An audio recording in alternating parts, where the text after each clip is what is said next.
I never expected to feel anything again. Not really. After the divorce, I told myself I was fine being alone, that solitude was safer than hoping for affection that never lasts. My days were predictable, quiet, maybe even hollow. Then my son came home for summer break, bringing his college friend with him. Ethan. I had no warning for what that name would come to mean. He walked in with that easy, polite smile, the kind that made you feel like he genuinely cared about being respectful. I smiled back, motherly, detached, appropriate. But the first time his eyes met mine, something shifted. Just a flicker. I shook it off. He was just a boy. My son's friend. A guest. But he noticed things. Small things. "You always cook like this?" he asked one night, watching me move around the kitchen. I shrugged. "It's habit." He smiled soft. "It feels like home."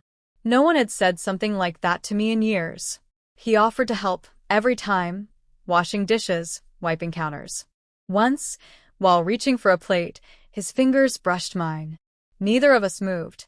Just a second too long. Just enough to feel the silence grow heavier. It wasn't just how he looked, though he was striking in a way most women would notice. It was the way he listened. Fully. My ex never listened. My son barely did. But Ethan would ask me something and actually wait for the answer. He'd sit in the kitchen while I talked, asking questions that felt like gentle pulls, coaxing out thoughts I didn't know I wanted to share. He spoke with a quiet maturity. Talked about books, music, even regret.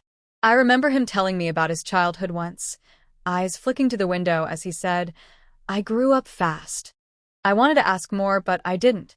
I was scared of where that path might lead. The moments started piling up. Nothing dramatic. Just moments. He'd hold my gaze half a second longer than he should. I'd find myself brushing my hair before coming downstairs, wondering if he'd notice. He did. "New look?" he asked one morning. I laughed, flustered, unsure how to respond. He just smiled again, not cocky, not boyish. Just warm. Calm. Dangerous. One night, I watched him laugh with my son. They were so young. So full of energy. Yet when he turned toward me, our eyes locked again. This time, I couldn't look away. My breath caught, just for a second. He smiled, almost knowingly. I felt my chest tighten with something I didn't want to name. That night, I lay in bed longer than usual, staring at the ceiling, running over every glance, every smile. It wasn't supposed to be anything. I told myself that. But I also hadn't felt noticed in years. Not like that. I hadn't felt wanted. I turned to the window and whispered to myself, "What am I doing?" But even then, I already knew the answer. I just wasn't ready to admit it. The change was subtle at first. A pause here, a glance too long there. But I felt it. He did too. Every time we were alone, the air felt different, charged. My son had started going out more, catching up with old friends, leaving Ethan and me in the house together. At first, it was innocent, or I told myself it was. One afternoon, I found him sitting on the back porch, scrolling through his phone, earbuds in. I brought him a glass of iced tea, without thinking. He took it, our fingers touched again, and he looked up with that same unblinking stare. "You always take care of everyone?" he asked. I answered too quickly. Someone has to. He didn't break eye contact. "Who takes care of you?" I felt exposed. I laughed it off, brushing past the moment, but it stayed with me. That question echoed in my head long after I left the porch. No one had asked me that in years. Certainly not with that kind of quiet concern. That night, I couldn't sleep. The next few days blurred.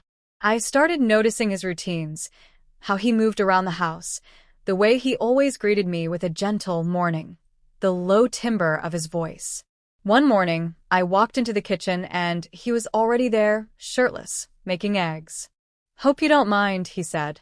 I shook my head, but I couldn't speak. I was staring and I knew it. So did he. We talked more. Deeper things. I told him about my marriage, about how it ended without fire, just faded. He listened, not out of obligation but with real focus. "You deserved more," he said, without hesitation. He meant it. That night, I replayed his words. Over and over. I could feel something pulling at me, a slow, magnetic current I didn't want to acknowledge. Then came the rain, the soft, steady kind that made everything feel slower. My son had gone to the gym. Ethan and I were in the kitchen again, warm lights, the scent of coffee lingering. We talked about what love used to feel like. He looked at me and said, "You still feel it. I can see it in you." I asked what he meant. "You're not cold. You're just hiding." My throat tightened. I turned away. He stepped closer, his voice low. "I shouldn't say this." I whispered, "Then don't." But I didn't move. Neither did he. There was a moment, one breath, suspended. Then his hand reached up, gently brushed a strand of hair behind my ear. My skin tingled. I stepped back. "I'm your friend's mother," I said. He nodded. "And I know what this looks like." But neither of us said what it felt like. That night, I dreamed of him. Not just physical, emotional. He was holding me, kissing me slowly. I woke up breathless, my heart pounding. I sat up in the dark, covered my face, and whispered the truth I hadn't dared say out loud. I wanted him. And I didn't know how much longer I could pretend I didn't. My son left for a weekend trip with friends, and Ethan stayed behind, saying he had a summer job interview he couldn't miss. I knew what it meant the moment he told me. The way he looked at me didn't leave room for misunderstanding. I should have said no. I should have insisted he go. But I didn't. The silence in the house was heavier than usual. We moved around each other carefully, pretending everything was normal, even though nothing was. That evening, I poured us both a glass of wine. I don't even remember why. Maybe I wanted to feel something other than guilt. Maybe I just wanted him to sit across from me and keep looking at me the way he did, like I was someone worth watching. He asked me about the first time I fell in love. I told him I wasn't sure I ever really had. Not in the way that makes your chest ache. He smiled, just slightly, like he understood. "You're afraid to feel that way," he said. I didn't argue. I was terrified. He came closer. Not in a rush, not forceful. Just certain. When he touched my hand, I didn't pull away. When his fingers slid over mine, my heart pounded so loud I could barely hear myself breathe. He leaned in, slowly, giving me time to stop it. I didn't. Our lips met, soft, hesitant. When I finally kissed him back, it wasn't confusion. It was surrender. We didn't speak. We didn't need to. Every movement was deliberate, careful, like we both knew this was the only time it would ever happen. But when he held me, I didn't feel shame. I felt wanted. Alive. I hadn't felt like that in over a decade.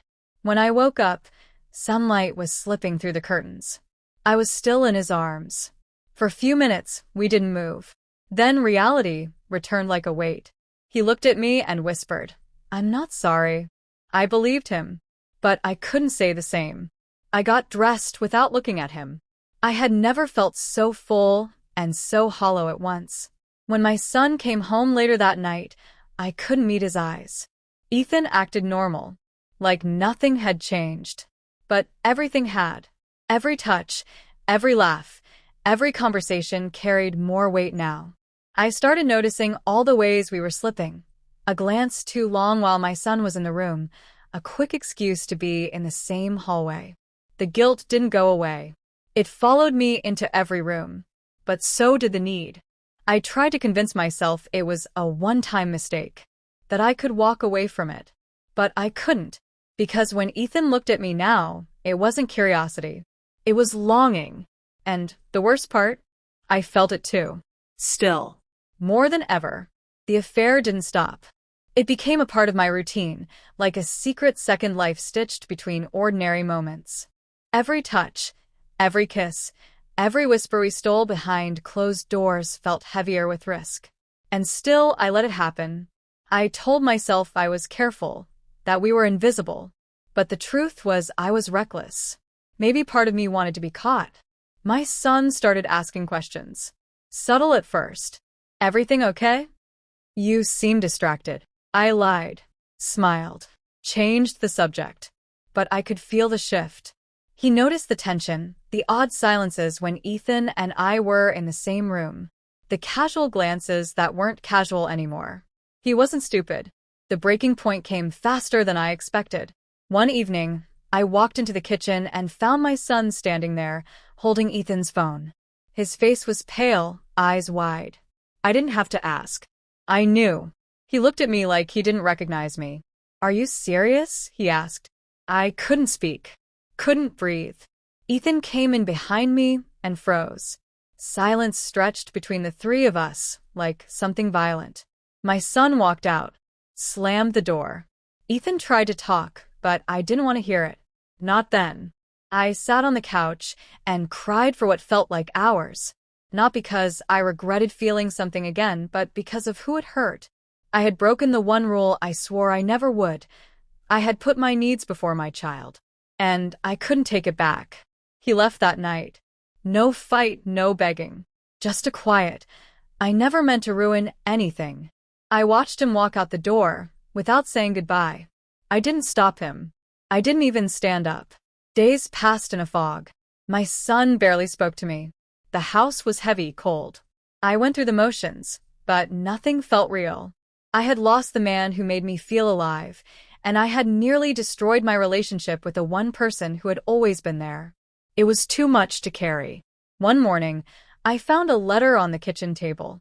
From Ethan. It wasn't long. Just a few lines. "I don't regret what we shared. You reminded me what love could feel like. I hope one day you forgive yourself. I already have."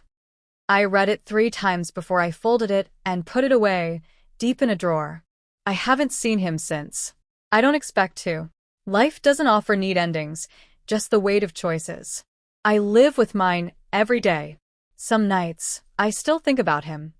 How he made me feel, how I let it go too far. It wasn't just desire. It was loneliness, hunger for connection. And I fed it with fire. I can't say it was right. I can't pretend it didn't matter. But for a moment, I wasn't invisible. I was a woman again. And that's what makes it so hard to forget.